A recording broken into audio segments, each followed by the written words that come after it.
Hello guys, Timow here. As part of my continuation to my 5-part reflection series for the 10th anniversary year, I look forward to one of the moments from 2016 to 2017. Populism began to wreak havoc on the world during those years. We had Duterte at home, and Trump in the United States, United Kingdom took Brexit, and France was nearly getting a Le Pen. My blog has the fewest blog posts ever published in 2016, with only 27. But it rebounded in 2017 with 65. Not to mention 2017, despite my initial intention of ending the blog, it had the highest overall engagements. For post likes, it has the 31, the highest so far. According to my blog's overall engagement metrics, 2016 was the worst year, while 2017 was the best. In the onset of extreme political events, I refer to these 2 years as the extreme ends era. If I had to pick a monumental post for a reflection video at this point, it would be pirate radio. While I'm not a big radio listener, no offense to those who continue to do so, how were they back then and how are they now? Before I begin, don't forget to subscribe to this channel and hit the bell to be notified of future content. What I have written before. In May 22, 2017, I published about Radio Contra Droga. Founded by a proprietor and hobbyist Ron Flores Cruz in Paco, Manila, RKD is an underground radio station in hip-hop and rap format, well as it says to convince people to stop taking illegal drugs. He supported the then candidate Rodrigo Duterte and his signature hardline domestic policy. That's why in his studio, his picture is seen at the background. 9 days later, another pirate radio was detected and was established called Radio Contra Huebu. It was founded by an unnamed group of amateur radio fans. Despite the provocative name, it aired J-pop, anime, and tokusatsu soundtracks and a series. In the previous installment, I mentioned a dedicated J-pop station, and they could have got that legally. But they didn't. They aired expletive-riddled and copyright-infringed station IDs, and they don't give a hoot.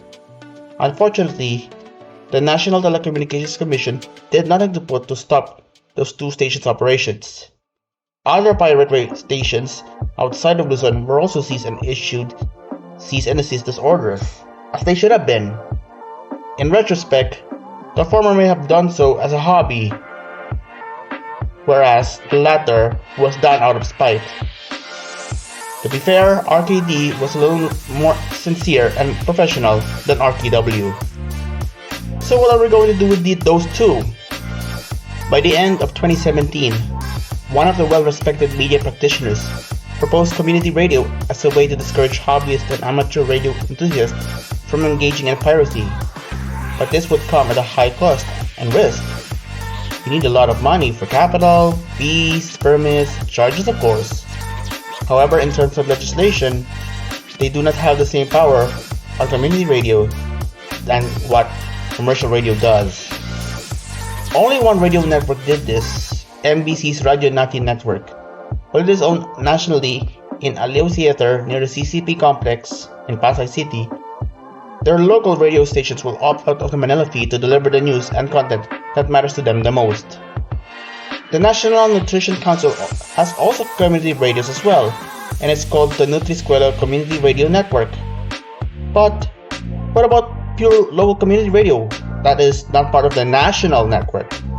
It's too numerous to count, but Davao City did this well with its disaster radio on 87.5 FM since February 2020, just 1 month before COVID-19 became a full-blown pandemic. How are they now? How is the owner of RKD? Like before, he is now adamantly subordinate, but of the current president. He ran for city councilor for District 5 for the second time under the Partido Federal ng Pilipinas, the eventual winner's banner, last year. He finished 19 out of 23 candidates. He still does his thing on his Facebook page, which I won't reveal to you publicly for fear being sued.